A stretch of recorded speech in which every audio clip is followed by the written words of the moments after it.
This week's chapter of My Hero Academia, titled number 4 and number 5, sees the return of several pro heroes and surprising developments regarding Bakugo's condition. But with all that being said, let's dive right in. Right away we see Edgeshot as he begins to use his quirk. And for those who don't really remember Edgeshot, there is a bit of a refresher of what his quirk Fold a Body does. Edgeshot can spread himself thin enough that it mimics a spider's web. Honestly, having this information given to us again furthers the idea that what Edgeshot is doing is possible with his quirk. After all, he used it to literally cut off blood flow. Of course, this would require becoming small enough to block off veins or arteries, so this world building from Horikoshi is welcomed. However, there is a bit of information beforehand that is a little less believable. Just before Edgeshot enters Bakugo's chest, he sanitizes the young boy's body with a bubble from Wash. We have not seen Wash in so long. Not to mention, there was no reference to a bubble before. The narration makes it sound as if everyone else got one too. Out of everything else so far in the fight to revive Bakugo, Wash's bubble certainly feels the most random. Either way, Edgeshot does notice other internal damage within Bakugo. His lungs are wounded as well, plus his heart is bleeding and there is internal injury. Clearly, Shigaraki's attack did something to Bakugo as well. It makes sense for his heart to be bleeding and have internal damage. It exploded recently. Yet the fact that his lungs are wounded as well imply the open heart surgery Edgeshot is performing may not be so simple. And if nothing else, the fact that Edgeshot has been able to hone his quirk like this is a feat in and of itself. But unfortunately, saving Bakugo does have a price. While Edgeshot is both fixing and performing CPR on Bakugo, the pro hero's life force begins to dwindle. The CPR causes Bakugo to cough up blood. Yet Edgeshot's own narration reveals how desperate he is. Despite the fact that he is manipulating Bakugo's heart, the young boy still hasn't woken up. Edgeshot begs his fellow heroes to continue fighting and silently tells Bakugo that he must wake up.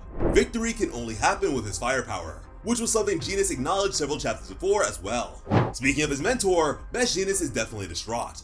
We can see he's breathing heavily and no doubt suffering from seeing his young ward die so quickly. Meanwhile, Shigaraki sees what the heroes are doing and he thinks it is useless. In his mind, Bakugo is dead for good. His heart exploded, and even if Bakugo recovered, it's not like he could immediately rejoin the fight. Shigaraki taunts the hero's efforts, saying he already destroyed that toy. Yet the resolve does seem to awaken something in Shigaraki. The villain thinks back to the promise he made during My Villain Academia. Once more, Shigaraki's own desire to destroy is brought back to the forefront. Showing this memory does one of two things. It shows Shigaraki starting to destabilize, and that the Shigaraki persona is still there. All for One hasn't gained complete control just yet. I am a bit biased towards this considering My Villain Academia was one of my favorite arcs, however it is also an arc that is one of the most important to Shigaraki's development. My Villain Academia is where he finally grows into his identity as a villain, so it is only fitting he thinks back on it while fighting the heroes without a quirk. Though Shigaraki's gloating does turn to anger. It's a quick facial change that shows the disruption within his own consciousness. Shigaraki goes from smiling and taunting the heroes to winding up an attack. Best Genis prepares to defend himself, but thankfully, Miruko thwarts the villain's attack. Finally, we see the baddest bunny again. She quite literally smashes through a wall of mutated flesh in order to land a kick on Shigaraki's face. You gotta admit, Miruko is one of the most dedicated, determined heroes within the series. No wonder she was sent into this fight in particular. Clearly, everyone is doing their absolute best to buy time for Bakugo to wake up. And boy is Miruko doing her part. After she landed her attack, she went in for another kick. Like Best Genis, she's been through the ringer as well. Blood pours down from her face, but that does not deter her. If anything, this badass moment reminds me of what she did in the last war. Gotta say, I appreciate Horikoshi putting her in the spotlight once more. But that isn't to say she will be safe. Before she can kick him again, Shigaraki asks Miruko if she wants to die. Miruko, being the absolute maniac she is, just laughs at him. She's facing certain death, and all Miruko does is laugh. Well, maybe not death, but certainly bodily injury. And Shigaraki does just that. Miruko's non-mechanical arm is caught in the mouth of one of Shigaraki's mutated fingers. The pain is enough for Miruko's own arm to shake, and blood cakes the wound. But as we know, Miruko did not become a top hero just because of her quirk. She knows exactly what she is fighting for, so the bunny hero sacrifices her only good arm.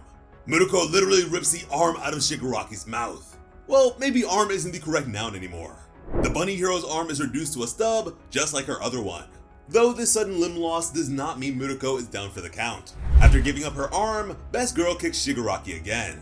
But there's something bizarre that happens right after. Shigaraki seems stunned. He's not actually hurt by Miruko's attack. It's something we haven't seen just yet. The only person who managed to damage Shigaraki before was Bakugo, so maybe the tides are now turning. Shigaraki is surprised by this too.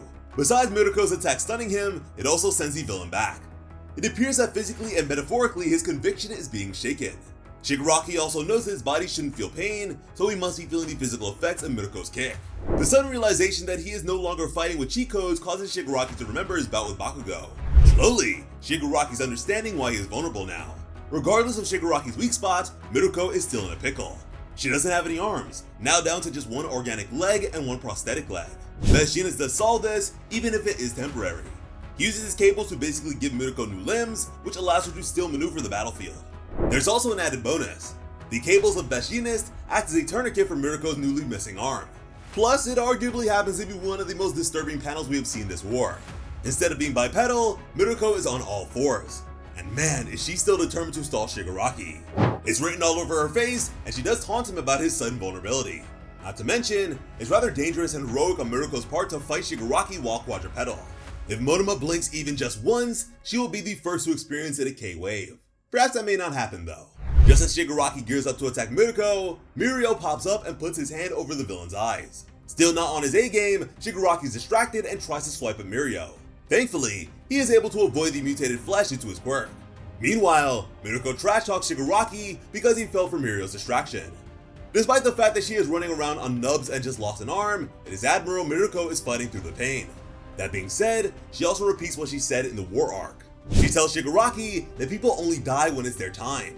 This is foreshadowing for the death of Miruko. After all, the chapter is titled number 4 and number 5. As we know, those are also the hero rankings of Edgeshot and Miruko. Right now, it is heavily implied Edgeshot is either dying or dead. Could Miruko share the same fate?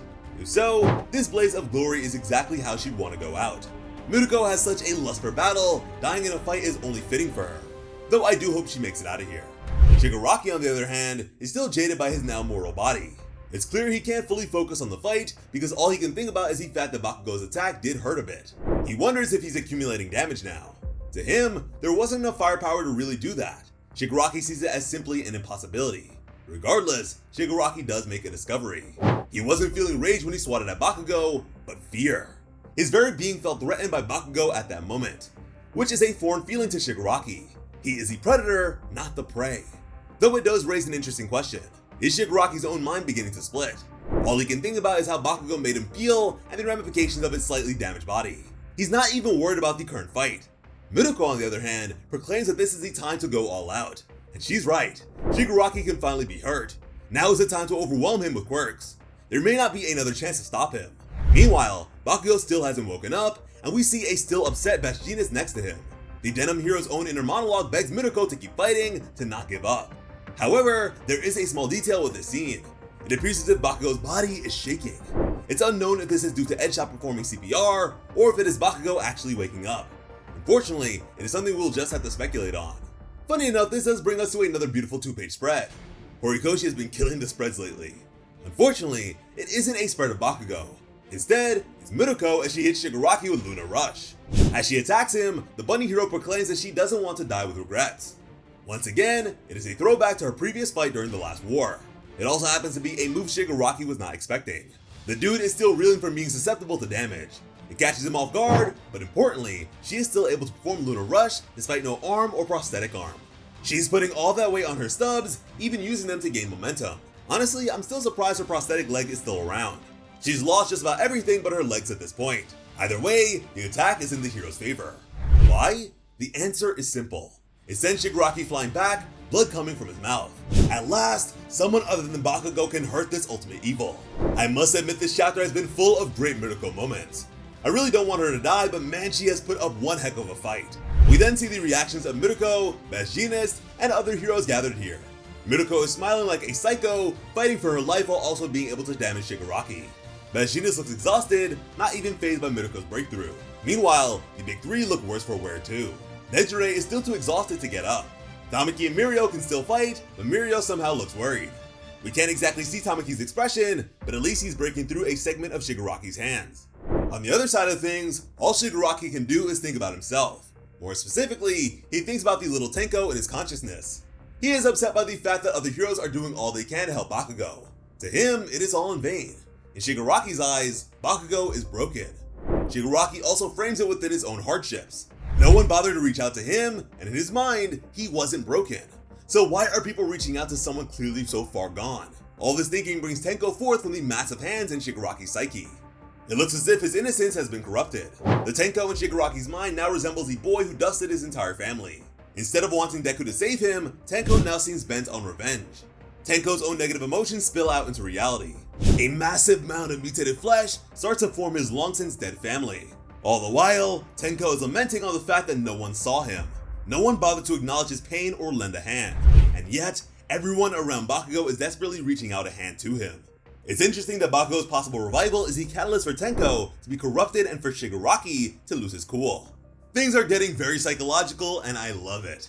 However, just like last week, I am very curious what you guys may be thinking about the revival of Bakugo. Now that we are actually seeing it, it is open heart surgery in the midst of the most dangerous battlefield of all time. And there was a little bubble from Wash that is sanitizing. I really need to hear what you guys think about all this. So please, in the comments, let us know. As always, I'm Slice of Otaku. Thank you all so much for watching and have an awesome day. I love you.